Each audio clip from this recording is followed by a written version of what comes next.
आज मैं आचार्य मुनमुन दुबे संस्कृत हिंदी बोध चैनल पर उपस्थित हूँ।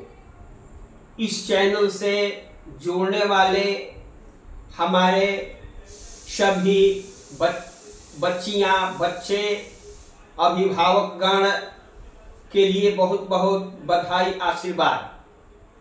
अब मैं संधि की ओर बढ़ रहा हूँ। मैंने वर्ण ज्ञान के बारे में सारी बातें बता दी हैं। अब संधि किसे कहते हैं, संधि का कितना महत्व है, इसके बारे में मैं विचार करूंगा। संधि जानना आवश्यक है, क्योंकि किताब पढ़ने के लिए किताब में किसी भी किताब में दुर्गा सप्तशती हो या कोर्स की किताबें हों या महाभारत हो, जो भी हो, उसमें लंबे लंबे पद आते हैं। तो उन पदों को तोड़कर पढ़ना आसान होता है तब जब हम संधि को जानते हैं। तो संधि हम जानेंगे तो हम उसको तोड़ करके पढ़ लेंगे और शब्द की जानकारी भी हो जाएगी और अर्थ भी हम जान जाएंगे। तो कहने का भाव ये है कि संधि में हम जहाँ तक 15-16 नियमों को यदि बच्चे जान जाएंगे तो वह स्वर संधि, व्यंजन संधि, विसर्ग संधि के बारे में पूरी उनकी जानकारी हो जाएगी और थोड़ा सा ध्यान देना होगा। तो मैंने आज बताया है कि परिभाषा, संधि की परिभाषा क्या है।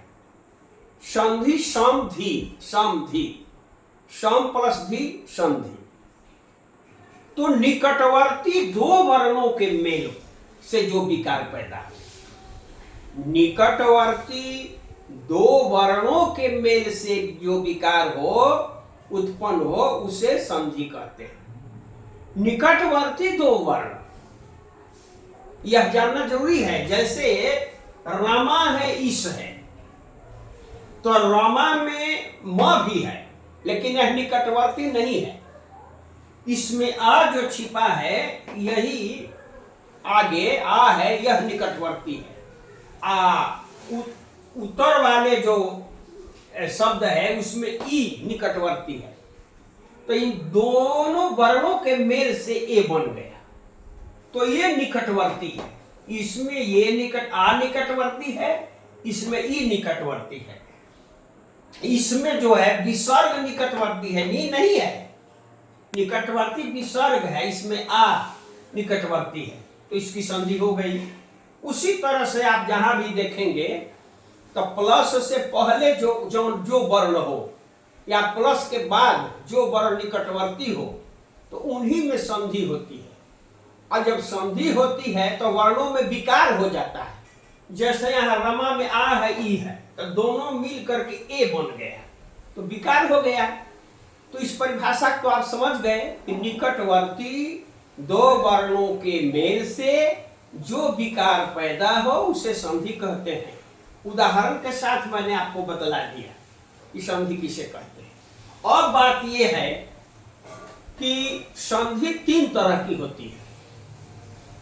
स्वर संधि, इसको अच संधि भी कहते हैं, इसमें मैंने लिखा नहीं है, लेकिन स्वर संधि को अच संधि भी कहते हैं और व्यंजन संधि को हल संधि भी कहते हैं और विसर्ग संधि को स्वादि संधि भी कहते हैं।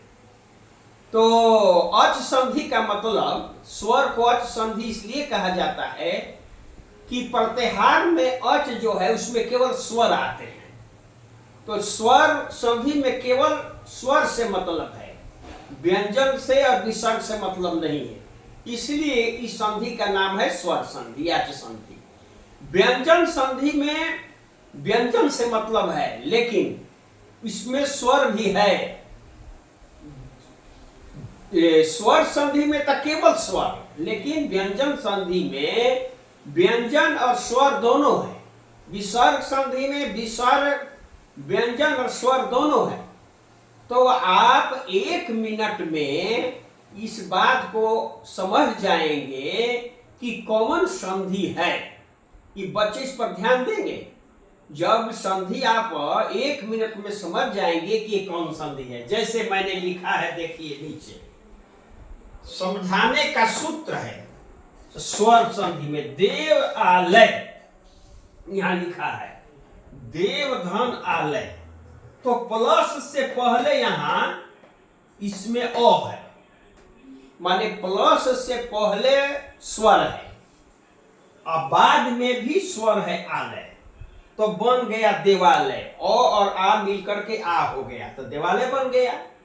तो इसमें है, इसका सूत्र है स्वर प्लस स्वर बराबर स्वर, पहले भी स्वर बाद में भी स्वर, तो स्वर प्लस स्वर बराबर स्वर। माने आप प्लस से पहले ही आपको देख लेना है कि उसमें विसर्ग नहीं है ना हलंत है, तो स्वर है, तो स्वर संधि निश्चित ही वो होगी। दूसरा है व्यंजन के लिए, तो व्यंजन में आपको देखना है कि प्लस से पहले हलंत जरूर हो, बाद में स्वर भी रहेगा और व्यंजन भी रहेगा। व्यंजन संधि को पहचानने के लिए यह समझ लीजिए कि प्लस से पहले पूर्व माने पहले हलंत का मतलब व्यंजन जरूर रहेगा, अब बाद में व्यंजन हो या स्वर हो। तो व्यंजन संधि में 2 सूत्र आते हैं, जैसे है जगत धन ईश जगदीश, तो इसमें क्या है, जगत व्यंजन हो गया, आईश स्वर हो गया, तो व्यंजन और स्वर मिल करके व्यंजन संधि हो गई। अब यहाँ है फिर व्यंजन है, यहाँ इसमें व्यंजन के पास बाद व्यंजने है इसमें ल, तो व्यंजन के बाद में व्यंजन है ल, तो और ल दोनों व्यंजन है, तो का ल हो गया नियम के अनुसार, मतलब व्यंजन और व्यंजन की संधि हुई तो व्यंजन संधि हो गई। कहने का मतलब यह है कि प्लस से पहले व्यंजन जरूर रहेगा, बाद में स्वर हो या व्यंजन, आपको पहले देखना है, प्लस से पहले देखना है। व्यंजन संधि में हलंत जरूर लगा हो तबे वो व्यंजन संधि होगी। इसके बाद है विसर्ग संधि, तो विसर्ग में जैसे आपको प्लस से पहले जरूर विसर्ग रहेगा, बाद में स्वर या व्यंजन। तो विसर्ग संधि का मुख्य पहचान है प्लस से पहले माने जोड़ चिन्ह से पहले विसर्ग जरूर रहेगा। जैसे दुह धन जन लिखा है, तब दुह में प्लस से पहले विसर्ग है, इधर व्यंजन है तो दुर्जन बन गया। तो यहां हो गया विसर्ग प्लस व्यंजन बराबर विसर्ग। यहां नीह प्लस आधार, प्लस से पहले विसर्ग है, यहाँ उपाय है, नीह धन उपाय, तो निरुपाय बन गया, माने विसर्ग प्लस स्वर बराबर विसर्ग। तो बच्चे समझ जाएंगे। कभी कभी प्रश्न आते हैं कि संधि को पहचान लो, ये कौन संधि है, अब स्वर में कौन संधि है, उसमें बाद में बात बताई जाएगी।